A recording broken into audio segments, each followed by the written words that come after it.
જય શ્રી સ્વામિનારાયણ વિદ્યાર્થી મિત્રો, તમે બધા નામ વિશે જાણતા જ હશો. હિના, ગીતા, જય, રામ, દેવ આ બધા શું છે તો કે નામ છે.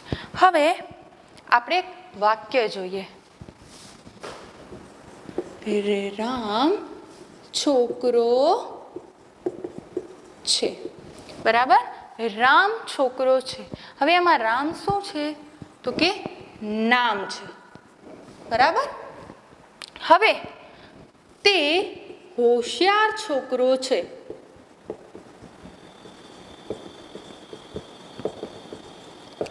આપણે અહીંયા તે એટલે કોણ તો કે રામ, હોશિયાર છોકરો છે.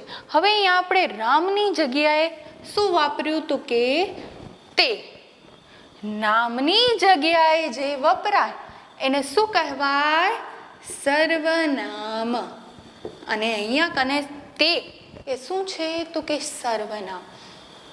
જેવી રીતે ગુજરાતીમાં સર્વનામ છે એવી રીતે અંગ્રેજીમાં પણ સર્વનામ છે. તો ચાલો આપણે આજે ધોરણ 7 વિષય અંગ્રેજીમાં રિવિઝનમાં પહેલો ટોપિક ભણીશું પ્રોનાઉન્સ એટલે કે સર્વનામ.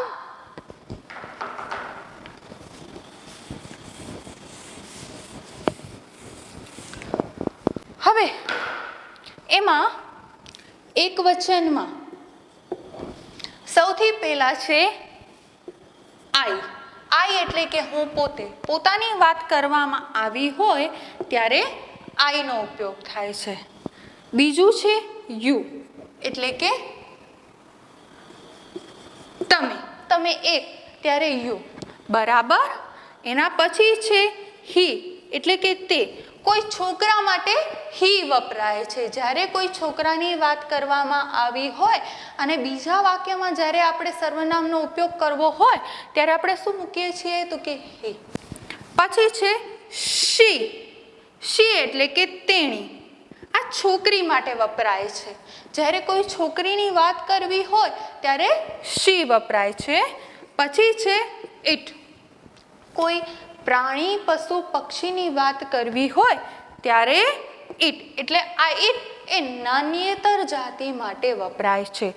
હી નર જાતિ માટે, શી નારી જાતિ માટે અને ઇટ નાન્યેતર જાતિ માટે વપરાય છે. હવે આપણે એક વચન જોયા. આવી રીતે આના બહુવચનમાં છે. બરાબર.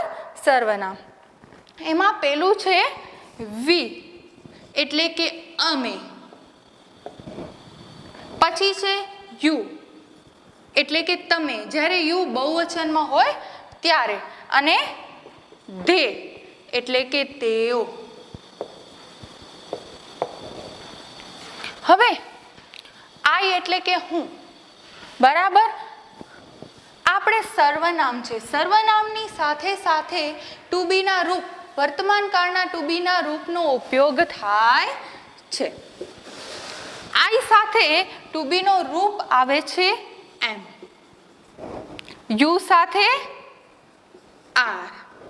હી, શી, ઇટ એટલે ત્રીજો પુરુષ એકવચન સાથે આવે છે ઇઝ. આઈ એટલે એમ, યુ સાથે આર, હી, શી, ઇટ સાથે ઇઝ. વી, યુ, ધે આ બધા બહુવચનમાં છે એટલે એની સાથે આર. બરાબર. આઈ નો ટુ બી નો રૂપ એમ, યુ નો આર, હી, શી, ઇટ નો ઇઝ અને યુ, વી, ધે નો આર. બરાબર. હવે આના આપણે વાક્ય જોઈએ. I dash a teacher. I dash a teacher. હવે અહીંયા ખાલી જગ્યા પૂરવાની છે. તો આઈ સાથે શું વપરાશે ટુ બી નો રૂપ તો કે એમ. હું શિક્ષક છું. બરાબર. એવી રીતે હી dash a students.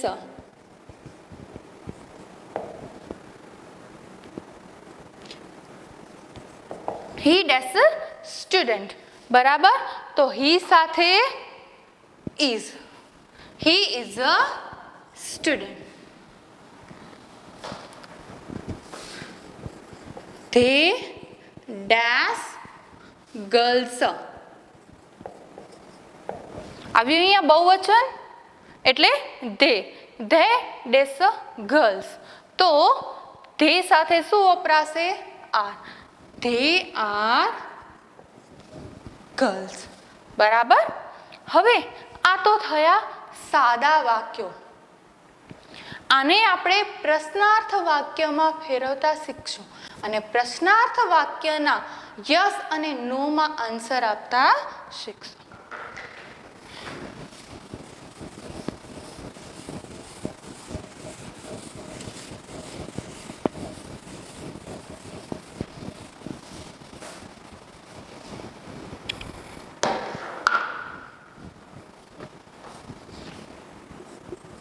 He is a doctor. બરાબર. સાદું વાક્ય છે. He is a doctor. તે ડોક્ટર છે. હવે પ્રશ્નાર્થ વાક્યમાં આને જ્યારે ફેરવવો હોય, તે ડોક્ટર છે. શું તે ડોક્ટર છે?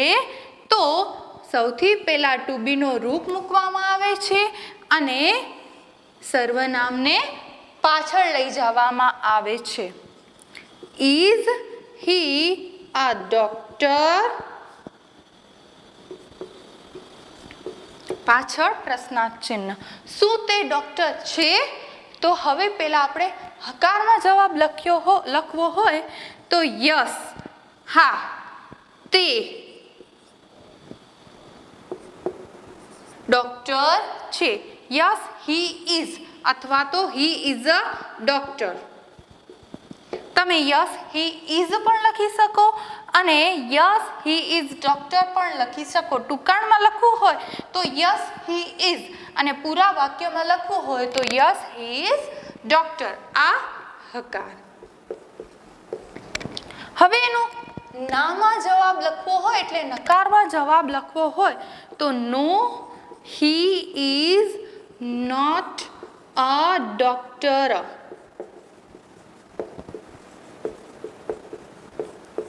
ના, તે ડોક્ટર નથી.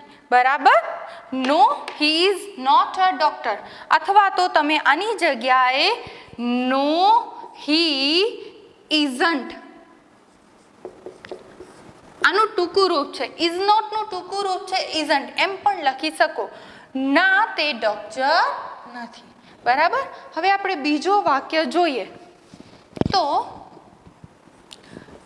They are boys. તેઓ છોકરાઓ છે. હવે આને પ્રશ્નાર્થ વાક્યમાં ફેરવતી વખતે આર ને આગળ લેવાનું અને ધેને પાછળ લઈ જવાનું. R they boys. શું તેઓ છોકરાઓ છે?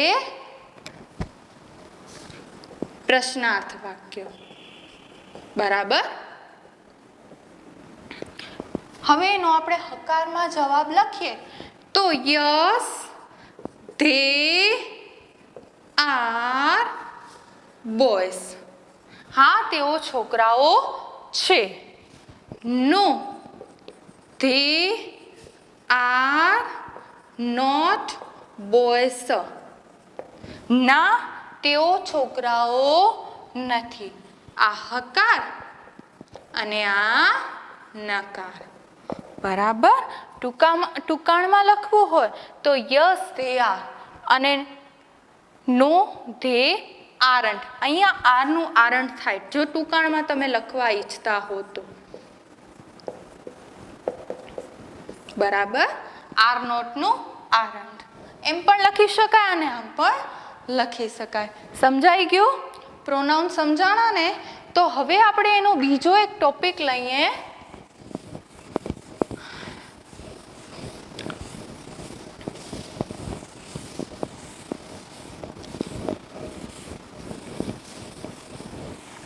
હેવ અને હેઝ.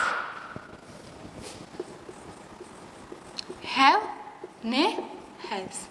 હવે હેવ અને હેઝ એટલે કે ની પાસે હોવું.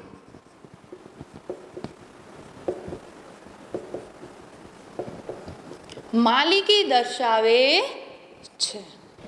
હેવ અને હેઝ એટલે કે ની પાસે હોવું અને એ શું બતાવે છે તો કે માલિકી દર્શાવે છે. આઈ હેવ અ પેન, મારી પાસે પેન છે. આઈ હેવ અ બુક, મારી પાસે બુક છે. હી હેઝ અ ડસ્ટર, તેની પાસે ડસ્ટર છે. હવે હેવ અને હેઝનો ઉપયોગ કઈ રીતે થાય તો એ હું તમને શીખવું. Have a I V you તે સાથે હેવ વપરાય છે. બરાબર. આઈ એ એકવચન છે છતાં એની સાથે હેવ વપરાય છે.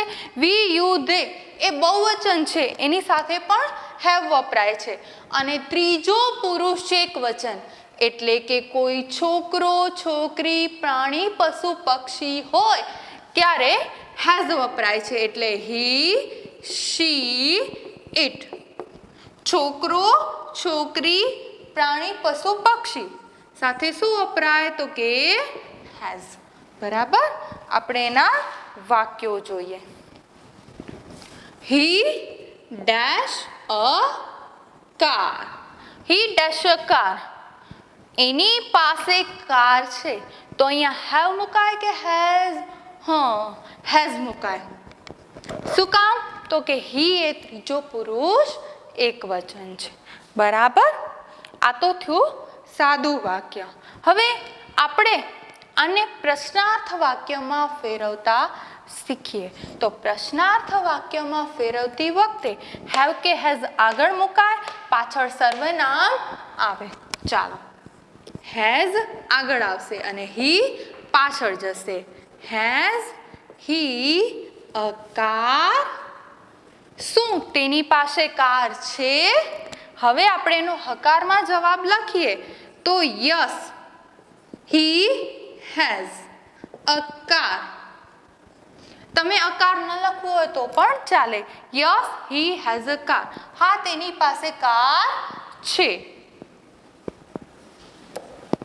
હવે નકારમાં તો no he has not a car, ના તેની પાસે કાર નથી. આને ટૂંકાણમાં લખવું હોય તો નો હી હેઝન્ટ. બરાબર. આપણે હેઝનું એક વાક્ય જોયું, હવે હેવનું એક વાક્ય જોઈએ.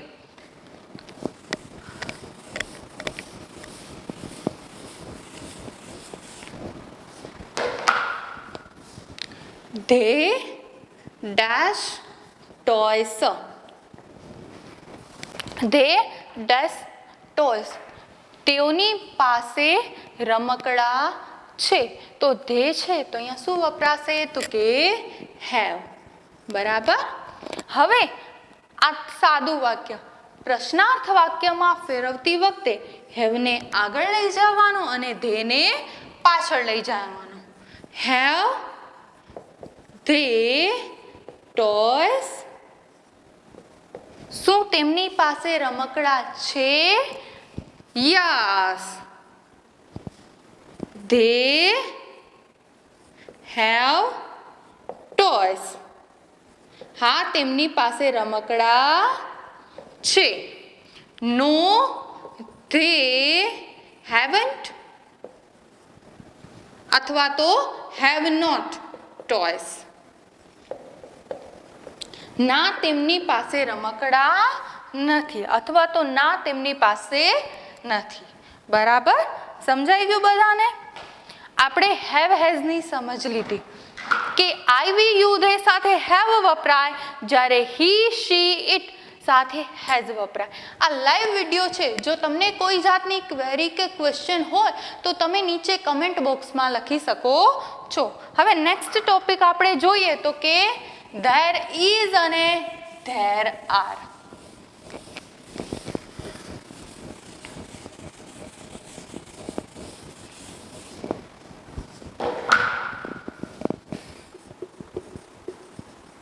there is અને there are. હવે ધેર ઇઝ અને ધેર આરનો ઉપયોગ પ્રેપોઝિશન સાથે વધારે પડતો થાય છે. દાખલા તરીકે ઇન, ઓન, નિયર, અંડર અને બિટવીન. તમે in, on, under, near, between preposition એ છઠ્ઠા ધોરણમાં ભણી ગયા છો, પણ આપણે એની હજી થોડી આછી ઝલક મેળવીએ. ધેર ઇઝ એકવચનમાં વપરાય છે, ધેર આર બહુવચનમાં વપરાય છે. હવે સૌથી પહેલું છે ઇન. હવે આ બોલ છે અને આ એક બોક્સ છે. બોલ ક્યાં છે? તો કે બોક્સની અંદર. ઇન એટલે કે અંદર. તો there is a ball in the box. બરાબર? there is a ball in the box. બોલ ક્યાં છે? તો કે બોક્સની અંદર. બીજું છે ઓન. ઓન એટલે કે ઉપર. હવે આ એક બોક્સ અને આ બોલ. બોલ ક્યાં છે? તો કે બોક્સની ઉપર એટલે on. There is a ball on the box. બોલ એ બોક્સની ઉપર છે. ત્રીજું છે નિયર. નિયર એટલે કે ની પાસે.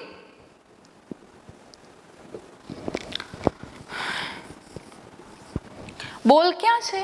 બોક્સની પાસે. તો કે there is a ball near the box.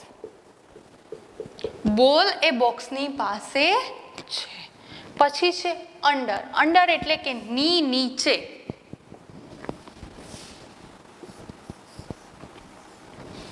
બોલ એ ક્યાં છે? બોક્સની નીચે. તો કે there is a ball under the box. બરાબર?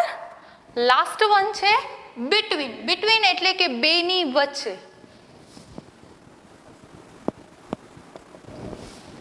હવે આ બે બોક્સ છે અને બોલ ક્યાં છે? તો કે બે બોક્સની વચ્ચે.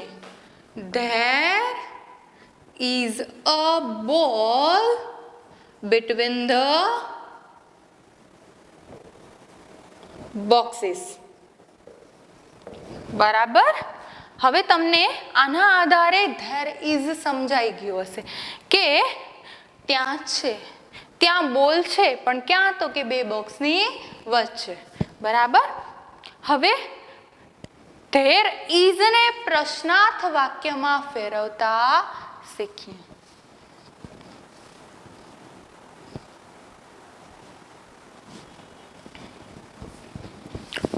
There is a ball in the box.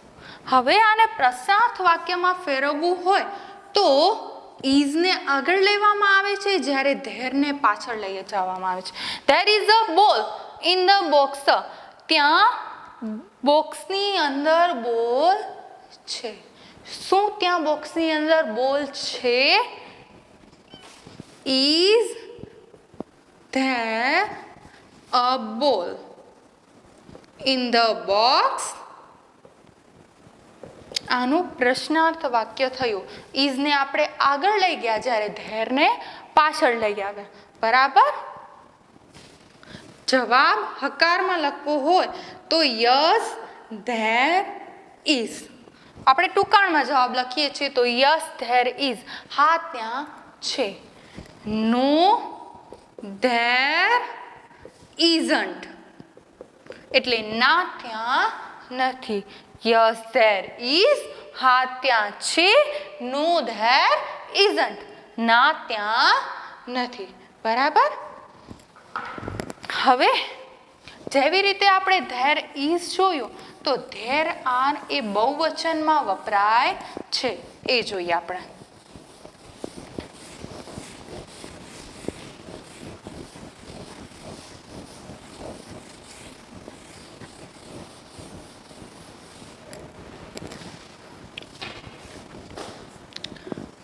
there are books on the table.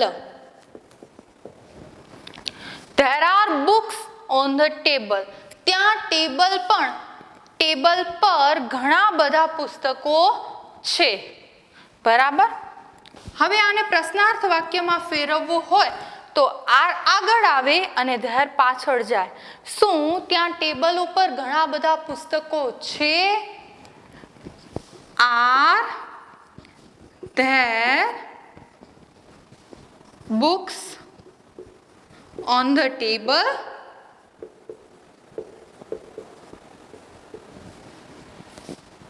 Are there books on the table? શું ત્યાં ટેબલ પર ઘણા બધા પુસ્તકો છે? Yes, there are. હા ત્યાં છે. No, there aren't. સમજાણું ને? હવે there is એકવચન માટે, જ્યારે there are બહુવચન માટે. પ્રશ્નાર્થ વાક્યમાં ફેરવતી વખતે is કે are આગળ લેવામાં આવે છે અને there પાછળ લઈ જવામાં આવે છે. અહીંયા ટોપિક પૂરો થાય છે. જો તમને કોઈ પણ જાતના ક્વેરી કે ક્વેશ્ચન હોય તો નીચે તમે કમેન્ટ બોક્સમાં લખી શકો છો. Thank you.